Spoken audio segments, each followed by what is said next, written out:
In the early 19th century, the Bermuda Triangle was already notorious for its reputation as a treacherous and mysterious region. Ships that sailed into this vast stretch of the Atlantic Ocean often did not return, vanishing without a trace. It was a place of legends, whispered about in seaports and taverns, where sailors told tales of ghost ships and strange occurrences.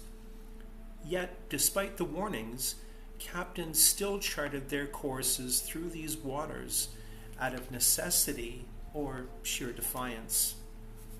Welcome to What a Coincidence, where I explore the intriguing world of uncanny coincidences that challenge our understanding of reality. Each story we share will leave you wondering about the mysterious ways in which fate, chance, and sometimes even curses intersect. Prepare to be captivated by the unusual and unbelievable, because when it comes to coincidences, the unexpected is always around the corner. And thanks for joining me on this journey, and don't forget to subscribe for more incredible tales.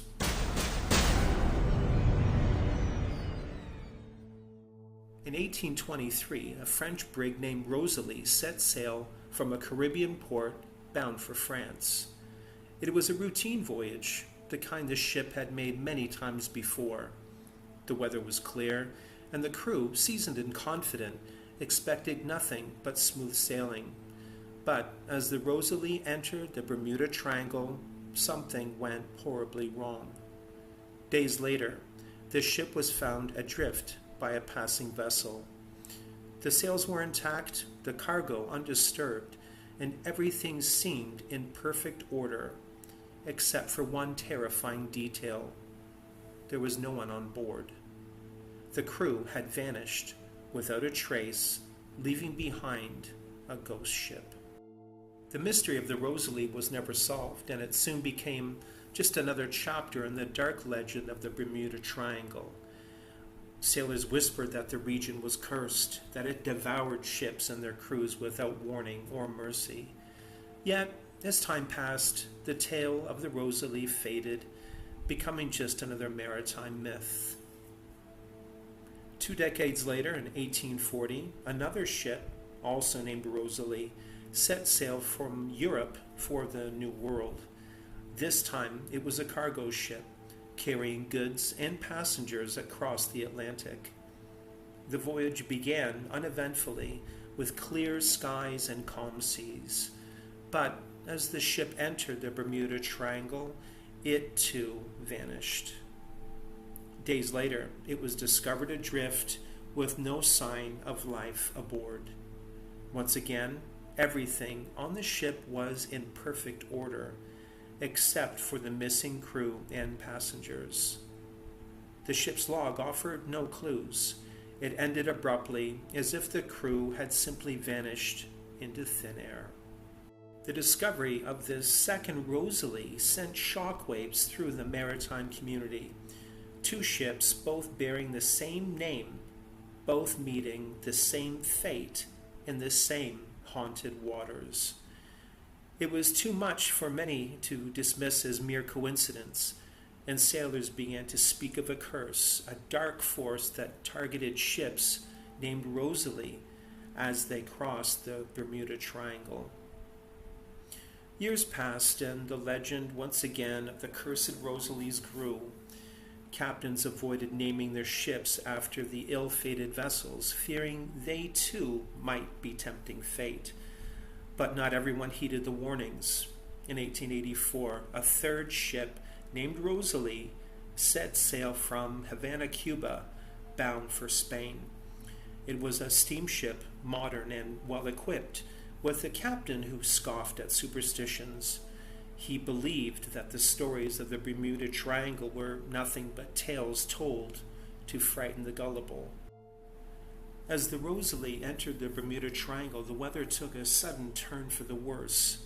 A dense fog enveloped the ship, and the sea grew restless. The crew, already uneasy, began to sense that something was terribly wrong. Hours passed and the ship failed to reach its next scheduled checkpoint. And when it was finally found, drifting aimlessly, its engines were silent, its decks eerily quiet.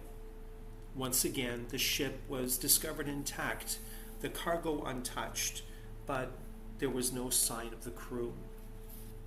They had vanished, leaving behind only unanswered questions and a ship with a name that seemed destined for disaster. 3 ships, all named Rosalie, all disappearing in the same region, all found drifting with no crew aboard. The odds of such a sequence of events are almost unimaginable. Was it a curse, bad luck, or something even stranger? To this day, the mystery remains unsolved, a chilling reminder of the Bermuda Triangle's dark reputation. What a coincidence.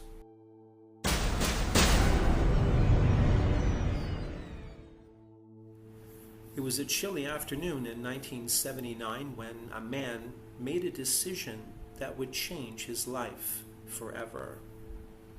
He had always known he was adopted, but for as long as he could remember, there was a void, a nagging sense that something was missing.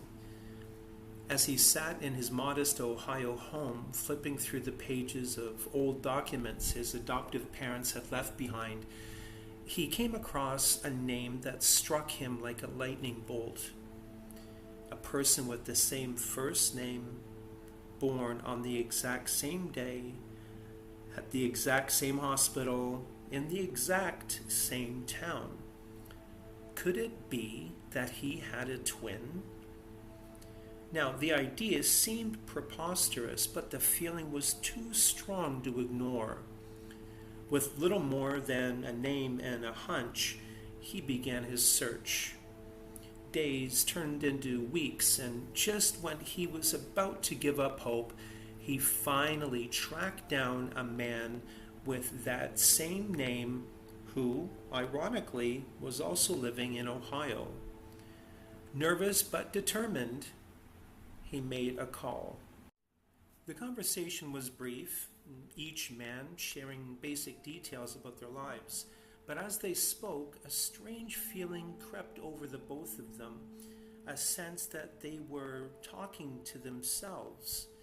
It wasn't just the tone of voice or the cadence of their speech, it was something deeper, something uncanny. The 2 men agreed to meet in person the following week. When they finally met, it was like looking into a mirror. They were identical in every way. Same height, same weight, even the same hairstyle. But that was only the beginning. As they started to talk, the similarities between their lives began to emerge. Both had been adopted by families in Ohio who, incredibly, had named them the same. Both had grown up with dogs named Toy. Both had married women with the same first name in their first marriages, then divorced and remarried women with, you guessed it, the same first name again. Now, the coincidences didn't stop there. Each had a son with the same name, though one spelled it slightly differently. Both were heavy smokers and enjoyed beer, and both worked in law enforcement as part-time deputies. The more they talked, the more eerie the similarities became. It was as if their lives had been carbon copies of each other, despite the fact that they had grown up in different towns with no knowledge of each other's existence. As the afternoon wore on, they shared stories about their health. Both had suffered from tension headaches at the same age with the same frequency. When one mentioned his habit of biting his nails, the other laughed, admitting he did the same. It seemed impossible. How could these 2 men, separated at birth and raised by different families, live such parallel lives? Eventually, they turned to science for answers. They agreed to participate in a study on identical twins separated at birth, hoping it might shed some light on their bizarre similarities. Researchers found that not only did they have nearly identical IQs, but their brain waves were almost indistinguishable. The data was staggering. The odds of such a series of coincidences occurring by chance were astronomical. Even the scientists were left puzzled, unable to fully explain how two lives lived apart could unfold in such a synchronized manner. The brothers stayed close, forging a bond that felt both natural and inevitable. They often joked about their peculiar story, wondering if some cosmic force had kept their lives in step. But the strangest part of their story isn't just the uncanny similarities. It's the idea that for all those years, their lives had run on parallel tracks, always in sync but never intersecting, until fate decided it was time for them to meet. And when they finally did, they had to ask themselves, was it mere chance or something more? When Jim Springer and James Lewis finally pieced it all together, they couldn't help but say, what a coincidence. 3 ships, all named Rosalie, all vanished in the Bermuda Triangle, only to be found adrift and deserted. Was it a curse or just a chilling coincidence? Separated at birth, Jim and James lived nearly identical lives, unaware of each other's existence until fate finally brought them together. Was that also mere chance or something more? Thanks for watching What a Coincidence. I really hope that you enjoyed exploring these mind-bending tales with me.